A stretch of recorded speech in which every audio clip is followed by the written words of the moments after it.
La cabaña en el bosque de Intercaifec.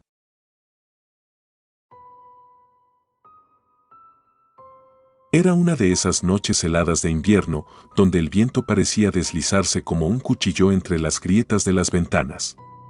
Había llegado a la granja hace apenas una semana, contratado para ayudar con las tareas diarias y, en cierta forma, para escapar de mi propia soledad. La familia Müller, quienes vivían allí desde hacía 3 generaciones, me había recibido con cordialidad, aunque noté un aire de tensión en sus rostros. La granja estaba rodeada de bosques densos y un silencio abrumador. Desde el primer día, algo me parecía fuera de lugar. En las noches, cuando la familia se retiraba a sus habitaciones, yo escuchaba ruidos provenientes del ático, pasos lentos, como si alguien estuviera caminando con cautela. La primera vez, lo atribuí al viento, pero los sonidos persistieron, cada vez más claros, más humanos. Una tarde, mientras recogía leña, descubrí algo que me puso los pelos de punta. Huellas en la nieve que parecían venir del bosque y dirigirse directamente a la puerta trasera de la casa. Sin embargo, no había huellas de regreso. Alerté a Hans Müller, el patriarca de la familia, quien me escuchó con el ceño fruncido. «Lo sabemos», dijo finalmente, con un susurro apenas audible. Su esposa, Greta, lo miró con alarma desde el otro lado de la habitación. «¿Qué saben?», pregunté, tratando de mantener la calma. «Desde hace meses hemos encontrado esas huellas. Y los ruidos, no es solo el viento.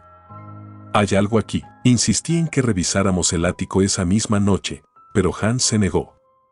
«No provoques a lo que no entiendes», me advirtió. Aunque su respuesta me pareció cobarde, decidí no insistir. La primera noche de verdadero terror llegó unos días después. Estaba acostado en mi cuarto cuando un golpe seco resonó sobre mi cabeza, en el ático. Me levanté con el corazón latiendo a toda velocidad y agarré la linterna que guardaba junto a la cama. Al salir al pasillo, me encontré con Greta, temblando, abrazando a su hija más pequeña. «Está en el ático otra vez», dijo, con los ojos desorbitados. Hans apareció con una escopeta. Sin decir una palabra, subimos juntos la escalera hacia el ático. La puerta estaba entreabierta y un aire helado salía de allí. Al iluminar el interior con la linterna, no vimos a nadie.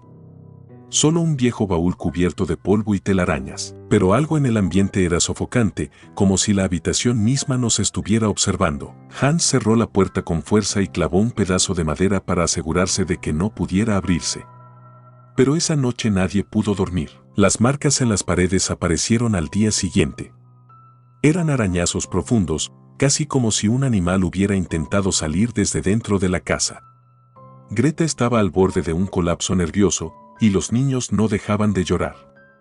Propuse que fuéramos al pueblo a pedir ayuda, pero Hans insistió en que no podíamos abandonar la granja. «Es nuestra», dijo, apretando los dientes. «No voy a dejar que algo nos la quite». Esa misma tarde, mientras trabajaba en el establo, escuché un grito desgarrador. Corrí hacia la casa y encontré a Greta señalando el suelo de la cocina. Había una nueva huella en el polvo, claramente de un pie descalzo, pero era mucho más grande de lo normal. Y lo más perturbador, no había otra huella que indicara de dónde había venido. El enfrentamiento final llegó una noche en que la tormenta de nieve arreció. El viento aullaba y las ventanas vibraban como si fueran a romperse. Todos nos habíamos reunido en la sala principal, con la escopeta de Hans cargada y una lámpara de aceite parpadeando. Fue entonces cuando escuchamos los pasos, no en el ático, sino en el techo. Hans se levantó de un salto y corrió hacia la puerta principal, decidido a enfrentarse a lo que fuera. Le seguimos, pero al abrir la puerta, solo vimos la oscuridad de la tormenta. Sin embargo, las huellas en la nieve eran inconfundibles. Alguien había estado caminando sobre el techo. Decidimos atrincherarnos en la casa. Hans y yo nos turnamos para mantenernos despiertos, pero al amanecer, cuando fui a despertarlo para mi relevo, lo encontré en la cocina, con la mirada fija y un cuchillo en la mano. «Nos está observando», murmuró. «Siempre ha estado aquí». Antes de que pudiera responder, un ruido ensordecedor sacudió la casa.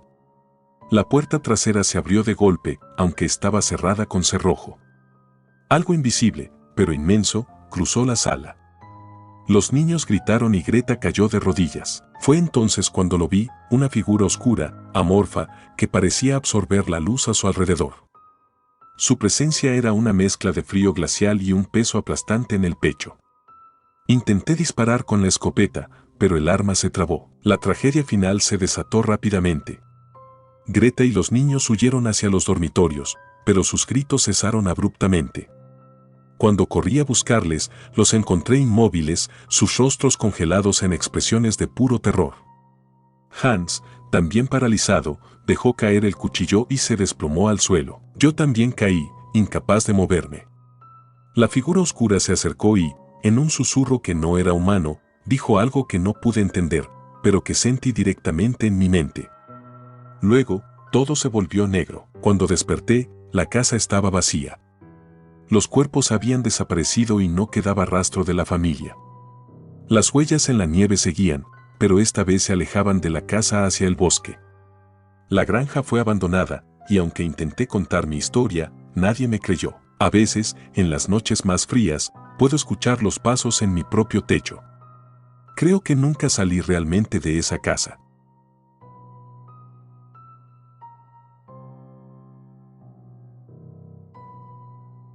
El misterio de Dyatlov Pass.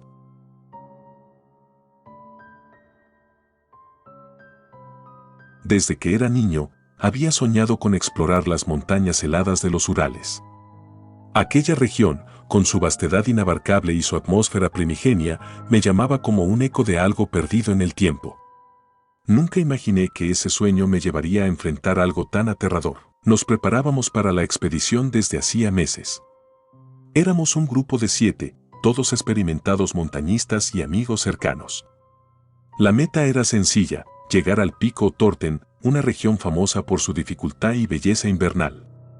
La caminata incluiría varios días atravesando nieve virgen y noches bajo un cielo lleno de estrellas. Sabíamos que sería desafiante, pero también sabíamos que podíamos manejarlo. El tercer día de la expedición, sin embargo, empezó a mostrar signos de que algo no iba bien. Un viento helado se levantó al caer la tarde, mucho más intenso de lo que habíamos previsto.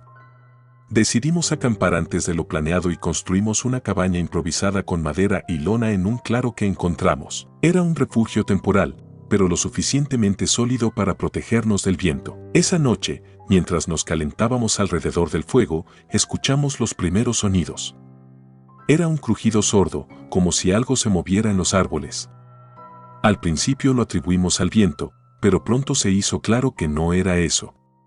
Los ruidos tenían un ritmo, un patrón que sugería movimiento deliberado. Probablemente animales, dijo Nikolai, intentando calmar los ánimos, pero yo vi la tensión en sus ojos. Todos la vimos. Era un intento de convencernos a nosotros mismos de que no había nada de qué preocuparse. A la mañana siguiente, encontramos huellas alrededor de la cabaña. Eran grandes, más grandes de lo que cualquier animal de la región podría haber dejado, y estaban perfectamente delineadas en la nieve. Lo más inquietante era que no había huellas que se alejaran, solo las que llegaban hasta nuestra cabaña y se detenían. El cuarto día, mientras avanzábamos hacia nuestro destino, empezamos a notar un cambio en el ambiente. No era solo el frío, era un silencio opresivo, como si el bosque nos estuviera observando. Esa noche, los sonidos regresaron, pero esta vez eran mucho más cercanos. Rasguños en las paredes de la cabaña, pasos que rodeaban el refugio. Intentamos mantener la calma, pero el miedo era palpable. Quizá deberíamos dar la vuelta, sugirió Elena, la más joven del grupo. No, dije, tratando de sonar firme. Estamos preparados para esto. Solo faltan un par de días más. Pero esa noche, algo cambió. Me despertó un grito desgarrador. Era Yuri, uno de los más experimentados. Salimos corriendo de la cabaña y lo encontramos de pie en medio del claro, señalando hacia los árboles. Ahí. Ahí estaba. ¿Quién? ¿Qué viste? Una figura, alta, oscura. Estaba mirándonos. Buscamos durante horas, pero no encontramos nada. A partir de ese momento, el grupo comenzó a desmoronarse. La paranoia se instaló y cada pequeño sonido nos ponía al borde del pánico. Los ruidos continuaron, cada vez más intensos, más cercanos. La penúltima noche fue el clímax del horror. Algo golpeó la cabaña con tanta fuerza que las paredes temblaron. No esperé a ver qué era. Grité que todos salieran y corrieran hacia los árboles. Nos separamos en el caos, y yo terminé solo, corriendo a través de la nieve hasta que mis pulmones ardieron. Encontré refugio en una pequeña cueva y me quedé ahí hasta que el silencio regresó. Cuando volví al campamento al amanecer, la cabaña estaba destrozada. Había marcas profundas en la madera, como si algo la hubiera arañado con una fuerza sobrehumana. Y mis amigos no estaban. Lo único que quedaba eran sus huellas en la nieve, huellas que terminaban abruptamente, como si hubieran sido levantados en el aire. Pasé días buscándolos, gritando sus nombres, pero nunca los encontré. Cuando finalmente regresé al pueblo, nadie me creyó. Dijeron que debía haber sido una avalancha o un ataque de animales. Pero yo sé lo que vi. Sé lo que escuché. A veces, en mis sueños, vuelvo a esa cabaña. Y en esos sueños, siempre escucho los pasos, cada vez más cerca. Sé que nunca podré escapar de lo que ocurrió en esas montañas, y también sé que, tarde o temprano, esos pasos vendrán por mí también.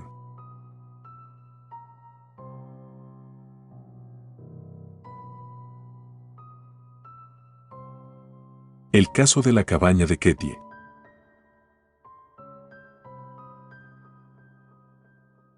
La cabaña 28 de Ketie se alzaba entre los árboles, rodeada de un aire de tranquilidad que hacía del lugar un refugio ideal para quienes buscaban alejarse del bullicio de la ciudad.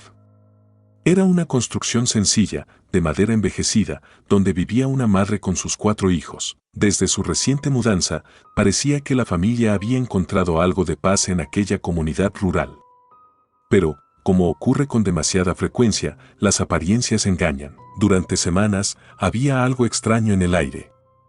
La madre notaba cosas fuera de lugar, ventanas entreabiertas que estaba segura de haber cerrado, pasos amortiguados en la grava cercana durante la noche y una sensación persistente de ser observada. Su hija mayor, quien ayudaba con las tareas del hogar, también había escuchado ruidos provenientes de los bosques que rodeaban la cabaña, pero no le dio importancia, atribuyéndolo a los animales nocturnos. Un vecino ocasionalmente mencionaba haber visto luces en la cabaña cuando sabía que la familia no estaba.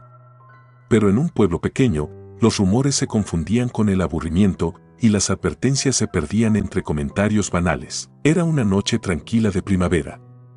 El aire fresco soplaba suavemente entre los pinos y dentro de la cabaña las luces se apagaron temprano. La madre y los niños dormían y todo parecía calmo. Sin embargo, alrededor de la medianoche, los sonidos comenzaron. Primero, fueron golpes suaves, casi tímidos, en la puerta principal. Luego, un silencio inquietante. La madre despertó, su corazón latiendo con fuerza, y se acercó a la puerta, preguntando quién estaba allí. No hubo respuesta. Miró por la ventana, pero la oscuridad era impenetrable. Minutos después, los golpes se intensificaron. Esta vez, más fuertes, más insistentes. La mujer, asustada, regresó a su habitación y tomó una linterna. Sin embargo, no pudo hacer nada más. A la mañana siguiente, la pequeña comunidad de Ketie despertó con la noticia más aterradora en su historia. Un vecino, al pasar por la cabaña 28, notó que la puerta principal estaba entreabierta. Curioso, llamó, pero nadie respondió. Al asomarse, vio algo que lo hizo retroceder de inmediato, su rostro blanco como el papel. En la sala principal, la madre y 2 de sus hijos mayores yacían sin vida. Sus cuerpos mostraban señales de una violencia brutal. Había marcas de golpes en sus cabezas y cortes profundos que indicaban que habían sido atacados con un objeto afilado. La escena estaba salpicada de sangre, con muebles volcados y marcas en las paredes que sugerían una lucha desesperada. La hija menor no estaba entre las víctimas. Al principio, todos esperaban que hubiera logrado escapar, pero a medida que los días pasaban sin noticias de ella, el miedo se apoderó de todos. Los investigadores encontraron pocas pistas claras. Las huellas en el suelo dentro de la cabaña se mezclaban con las de los residentes y no había señales de un robo. Sin embargo, en el porche encontraron un cuchillo ensangrentado y una cuerda. El misterio se profundizó cuando los vecinos mencionaron haber visto una camioneta vieja estacionada cerca de la cabaña la noche anterior. Sin embargo, nadie pudo describir al conductor con claridad y el vehículo desapareció antes del amanecer. El caso atrajo la atención nacional, pero incluso con la ayuda de agentes federales, las autoridades no lograron avanzar. Las teorías comenzaron a proliferar. Algunos hablaban de un ajuste de cuentas, otros de un extraño ritual, e incluso había quienes decían que el crimen era obra de alguien dentro de la comunidad. Semanas después, un excursionista encontró el cuerpo de la hija menor en un área remota del bosque, a varios kilómetros de la cabaña. Estaba envuelta en una manta, con signos de haber sido estrangulada. A su lado, encontraron un juguete, uno de sus favoritos, lo que sugería que quien la había llevado intentó calmarla antes de cometer el acto final. El hallazgo devastó aún más a la comunidad. La familia entera había sido aniquilada, y las cicatrices del caso permanecieron en Ketie durante años. Nadie fue arrestado, y el caso se enfrió, dejando más preguntas que respuestas. La cabaña 28 fue demolida años después, pero el recuerdo de lo ocurrido persiste. Algunos vecinos creen que el lugar está maldito, mientras que otros aseguran haber visto sombras moviéndose entre los árboles cercanos al sitio. El caso de Ketie sigue siendo una advertencia sobre los horrores que pueden acechar incluso en los lugares más tranquilos. Y mientras las respuestas permanecen enterradas en el tiempo, el eco de esa noche trágica sigue resonando en los corazones de quienes la recuerdan.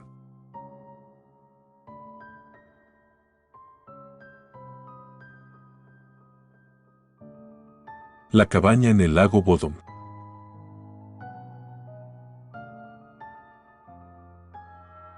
Habíamos planeado el viaje con meses de antelación. El verano en Finlandia siempre prometía largos días de sol, aire fresco y el encanto de los lagos que parecían extenderse hasta el infinito. El lago Bodom era nuestro destino elegido, un lugar aislado, perfecto para escapar del mundo y sumergirnos en la naturaleza. Éramos 4. Dos parejas de amigos inseparables desde la infancia. La cabaña que habíamos alquilado estaba a unos metros de la orilla. Era sencilla, con paredes de madera desgastada por el tiempo y ventanas pequeñas que apenas dejaban entrar la luz.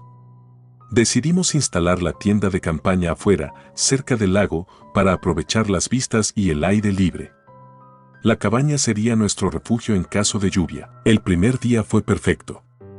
Nadamos en las aguas frías, encendimos una fogata y contamos historias de terror mientras la luz del crepúsculo se desvanecía lentamente.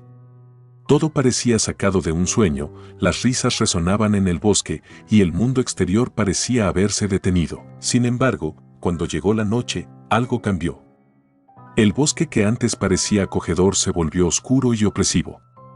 El canto de los pájaros cesó, dejando un silencio inquietante. Esa noche, mientras nos acurrucábamos en nuestros sacos de dormir, escuché algo. Era un ruido leve, como si alguien estuviera caminando entre los árboles. ¿Lo escuchaste?, susurré a uno de mis amigos. Seguro que es un animal, respondió. Aunque su voz era tranquila, noté que también estaba alerta. Decidimos no salir de la tienda. A la mañana siguiente, encontramos algo extraño. Una de las sogas que aseguraba la tienda estaba cortada, como si alguien la hubiera seccionado deliberadamente. Mi amiga bromeó diciendo que tal vez un animal curioso había estado merodeando, pero no pudimos evitar sentirnos inquietos. A medida que avanzaba el día, tratamos de no hablar de ello. Fuimos de excursión, pescamos y volvimos a la cabaña al atardecer. Pero esa noche, la sensación de ser observado se intensificó.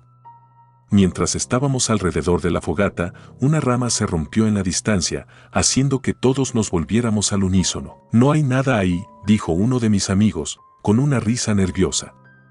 Pero su mirada escaneaba los árboles. Decidimos dormir temprano, pero me costaba conciliar el sueño. Sentía que algo estaba mal. Alrededor de la medianoche, me desperté con un ruido seco, como si alguien estuviera arrastrando algo pesado. Abrí los ojos y me di cuenta de que la tienda estaba ligeramente iluminada desde afuera, como si alguien estuviera sosteniendo una linterna. Quise pensar que era uno de mis amigos, pero al escuchar los murmullos inquietos de los demás, supe que no era el caso. La luz desapareció y durante unos minutos reinó un silencio mortal.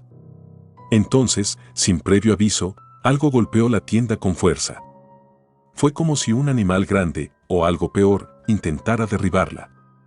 Gritos de pánico estallaron mientras intentábamos salir, pero una sombra oscura se movió alrededor, bloqueándonos el paso. No sé cómo, pero logré salir de la tienda. Lo que vi me paralizó. Una figura alta, envuelta en una especie de capa oscura, sostenía algo que reflejaba la luz de la luna. No vi su rostro, solo el brillo frío de un cuchillo. Corrí hacia la cabaña, gritando los nombres de mis amigos, pero nadie respondió. Me escondí en un rincón oscuro, tratando de controlar mi respiración. Desde la ventana, vi al atacante arrastrando uno de los cuerpos hacia el bosque. Mi mente se negó a procesar lo que estaba viendo. Cuando finalmente amaneció, me armé de valor para salir. 3 de mis amigos yacían en la hierba, inmóviles. La tienda estaba destrozada y había marcas de sangre en la madera de la cabaña. La policía llegó horas después, alertada por un excursionista que encontró el campamento. Me interrogaron durante días, tratando de entender lo que había sucedido. Describí al atacante lo mejor que pude, pero era como si mi mente estuviera envuelta en una niebla. El caso quedó abierto, lleno de preguntas sin respuesta. ¿Quién había sido? ¿Por qué nos había atacado? Nadie sabía nada. Durante años, me persiguieron los recuerdos de esa noche, los pasos, la figura oscura y la sensación de que alguien nos había estado vigilando desde el principio. El lago Bodom sigue siendo un lugar hermoso, pero para mí es un lugar maldito. Y aunque he tratado de seguir adelante, todavía despierto algunas noches con la sensación de que algo, o alguien, sigue acechándome en las sombras.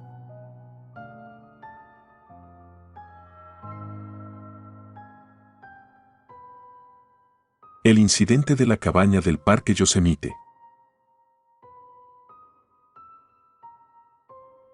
Trabajar en Yosemite siempre me pareció un sueño hecho realidad. Crecí visitando el parque con mi familia, fascinada por sus imponentes acantilados, sus cascadas interminables y el aroma de los pinos que parecían susurrar secretos antiguos.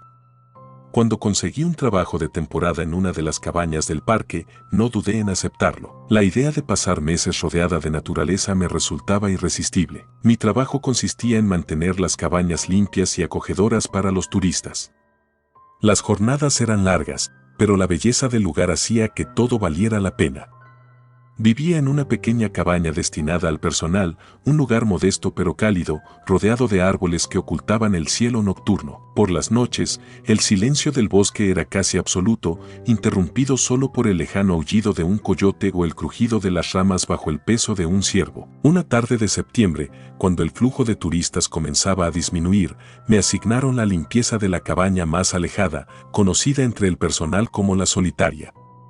Estaba ubicada al borde de un sendero poco transitado, rodeada de maleza espesa. Algunos compañeros decían que el lugar tenía una energía extraña, pero yo siempre había pensado que era solo una historia para asustar a los nuevos. Al llegar, noté que la cabaña estaba más descuidada de lo habitual. Las ventanas estaban cubiertas de polvo y en el porche había hojas secas acumuladas. Entré con mis productos de limpieza y me puse a trabajar. La tarde transcurrió sin incidentes, aunque no podía evitar sentirme observada. Cada tanto, me detenía para mirar por la ventana, esperando ver a un animal curioso, pero solo me encontraba con la densidad del bosque. Al caer la noche, recogí mis cosas y regresé a mi cabaña. Pero la sensación de ser observada no desapareció. Traté de ignorarla, atribuyéndola a mi mente jugándome una mala pasada. Después de todo, el bosque podía ser intimidante cuando el sol se ocultaba. La mañana siguiente, el supervisor me preguntó si había dejado la puerta de la solitaria sin cerrar. Aseguré que no. Siempre revisaba 2 veces antes de irme. Es extraño, dijo, alguien reportó que la puerta estaba abierta esta mañana. Me encogió de hombros y volví a mis tareas, aunque no pude quitarme de encima la sensación de que algo no andaba bien. Días después, mientras caminaba hacia la cabaña principal para registrar mi jornada, escuché pasos tras de mí. Me detuve y miré hacia atrás, pero no vi a nadie. Aceleré el paso, sintiendo cómo la adrenalina comenzaba a recorrer mi cuerpo. Al llegar, me topé con uno de mis compañeros. Traté de disimular mi nerviosismo y le pregunté si había estado cerca del sendero. Negó con la cabeza. Esa noche, el silencio del bosque se sintió más pesado de lo habitual. Mientras me preparaba para dormir, escuché un ruido afuera. Era un sonido suave, como si alguien estuviera caminando alrededor de mi cabaña. Contuve la respiración y me quedé inmóvil, con el corazón latiendo con fuerza.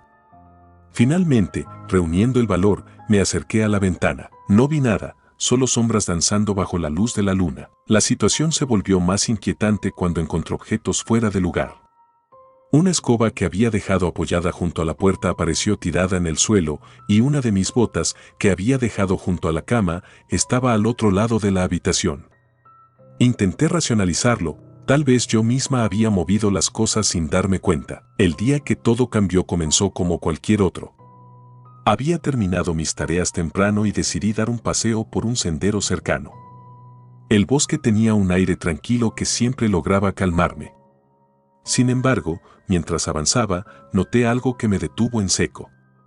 En el suelo había huellas frescas, demasiado grandes para pertenecer a un animal. Eran huellas humanas que seguían el mismo camino que yo. Pero lo que me heló la sangre fue que no había huellas de regreso. Apresuré el paso, sintiendo que algo o alguien me seguía. Cada crujido de las hojas me hacía girar la cabeza, pero el bosque estaba desierto. Cuando finalmente llegué a la seguridad de mi cabaña, cerré la puerta con llave y me desplomé en una silla, tratando de recuperar el aliento. Esa noche fue la más aterradora de mi vida. Me despertó un ruido fuerte, como si algo hubiera golpeado la puerta. Encendí la linterna y me acerqué con cautela. ¿Quién está ahí?, pregunté, pero no hubo respuesta. Decidí no abrir y volví a la cama, aunque apenas pude dormir. Por la mañana, encontré algo que me hizo empacar mis cosas de inmediato. En la puerta había marcas profundas, como si alguien hubiera intentado forzarla. Y en el suelo, junto a la entrada, había una pequeña nota escrita en un papel arrugado: «Te estoy observando». Notifiqué al supervisor y a las autoridades del parque. Aunque tomaron mi denuncia en serio, no pudieron encontrar evidencia de que alguien más estuviera en el área. Decidí terminar mi contrato antes de tiempo.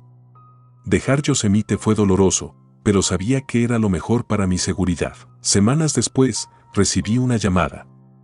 La policía había detenido a un empleado del parque. Habían encontrado en su cabaña varios objetos que pertenecían a turistas y empleados, incluidos algunos de mis zapatos y una foto mía que no recuerdo haber tomado. Aunque nunca confesó, las pruebas eran contundentes. Años después, todavía sueño con ese lugar. En mis sueños, el bosque es más oscuro, y las sombras que danzan entre los árboles tienen ojos que me observan fijamente. Aunque nunca volví a Yosemite, una parte de mí sigue atrapada en ese bosque, esperando que el silencio no sea roto por un crujido de pasos tras de mí.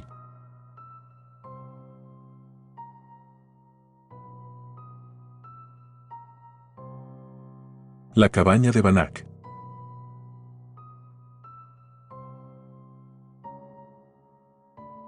El aire seco de Montana soplaba con fuerza cuando llegué a Bannack, la ciudad fantasma más famosa del estado. Las cabañas abandonadas y las calles polvorientas parecían congeladas en el tiempo, un testimonio de la fiebre del oro que había transformado este lugar en un hervidero de actividad en el siglo XIX. Ahora, sin embargo, solo quedaban los susurros del viento y las historias inquietantes que los turistas se llevaban consigo. La más popular era la de la cabaña de Bannack. Según la leyenda local, una mujer llamada Margaret Foster había sido encontrada colgada en el ático de esa cabaña hace más de un siglo. Nadie supo si fue un suicidio o un asesinato. Desde entonces, los visitantes aseguraban haber escuchado risas suaves, pasos y susurros dentro de la cabaña, a pesar de que siempre estaba vacía. Era una tarde soleada cuando decidí visitarla. Mi trabajo como fotógrafo freelance me había llevado a lugares remotos y peculiares, pero algo en la historia de Bannack me había atrapado. Quizás era la promesa de fotografiar un pedazo de historia, o tal vez el morbo de enfrentarme a lo desconocido. Al llegar, vi la cabaña, pequeña, de madera desgastada, con una puerta que colgaba ligeramente de una bisagra oxidada. Un cartel en la entrada advertía: «Prohibido el acceso», pero la cadena estaba rota, como si alguien hubiera entrado recientemente. Me aseguré de que mi cámara estuviera lista antes de empujar la puerta. Crujó con un sonido agudo que pareció resonar en todo el pueblo. El interior estaba en penumbras, iluminado solo por los rayos de luz que se filtraban entre las tablas. Había muebles antiguos cubiertos de polvo y telarañas que colgaban como cortinas macabras. Comencé a tomar fotos, intentando capturar la esencia desolada del lugar. Fue entonces cuando lo escuché por primera vez, un leve susurro que parecía provenir del ático. Me detuve en seco, el corazón latiendo con fuerza. Me convencí de que era el viento filtrándose entre las rendijas de la madera. Sin embargo, mi curiosidad pudo más y decidí investigar. La escalera al ático estaba casi oculta al fondo de la cabaña. Subí con cautela, cada escalón gimiendo bajo mi peso. Al llegar arriba, la penumbra era aún más densa. El ático era pequeño, con un techo bajo y una única ventana cubierta de suciedad. No había nada, excepto una cuerda vieja que colgaba del techo, oscilando ligeramente como si alguien la hubiera tocado recientemente. «Hola», llamé, esperando que mi voz sonara más firme de lo que realmente estaba. Nadie respondió, pero un sonido claro de pasos resonó en el piso de abajo. El miedo se apoderó de mí. Bajé rápidamente, tropezando en los últimos escalones. La sala principal estaba vacía, tal y como la había dejado. Sin embargo, algo había cambiado. Sobre una mesa de madera, ahora había una fotografía antigua que no estaba allí antes. Era un retrato en sepia de una mujer joven con un vestido de época. Su rostro era inexpresivo, pero sus ojos parecían perforarme. En la esquina de la fotografía, con tinta descolorida, estaba escrito un nombre, Margaret Foster. Sentí un escalofrío recorrer mi espalda. ¿Cómo había llegado esa foto allí? Decidí que ya era suficiente. Guardé mi cámara y salí de la cabaña, intentando convencerme de que todo tenía una explicación lógica. Pero mientras me alejaba, escuché algo que hizo que me detuviera en seco, una risa suave, femenina, que provenía del interior. Me giré rápidamente, pero no vi nada. La puerta seguía entreabierta, como invitándome a regresar. Esa noche, revisé las fotos en mi cámara. La mayoría eran lo que esperaba, imágenes de la cabaña y sus interiores. Sin embargo, una de las últimas me dejó sin aliento. Era una foto del ático, pero no la había tomado yo. En ella, se veía claramente la cuerda colgando y una sombra que se proyectaba en la pared, la silueta de una mujer. Intenté dormir, pero los susurros y risas seguían resonando en mi mente.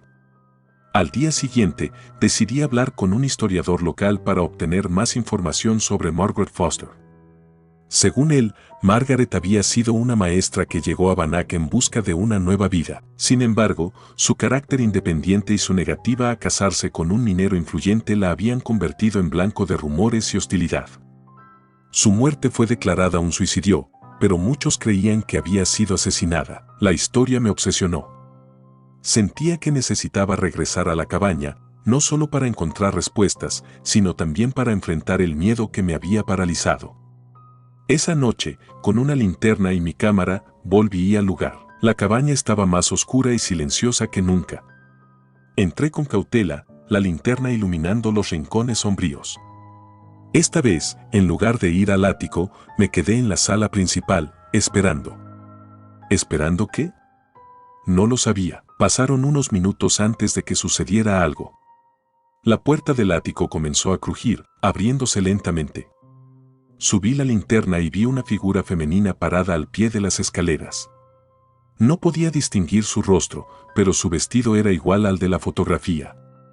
Detrás de ella, la cuerda oscilaba como si alguien acabara de soltarla. ¿Por qué estás aquí?, pregunté con la voz temblorosa. La figura no respondió, pero levantó una mano y señaló algo a mi derecha. Giré la linterna y vi una pared cubierta de marcas.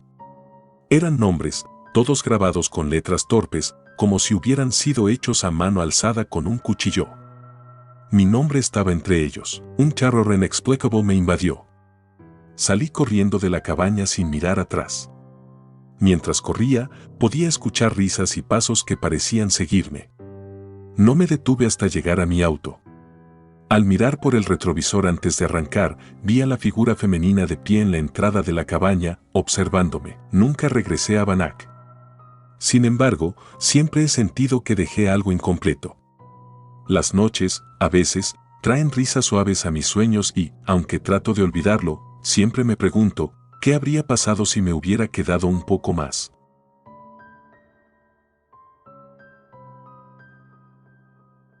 Gracias por tomarse el tiempo de escuchar nuestros relatos de terror, espero y haya sido de su agrado. Si te gustan los relatos de terror, apóyanos a darle like y compartiendo, o haciendo un comentario, ya que eso nos ayudaría a la mejora continua. Si aún no estás suscrito o suscrita, los invito a que lo hagan para que no se pierdan de los mejores relatos de terror de Lamentos de la Noche. Gracias por el apoyo y buena vibra.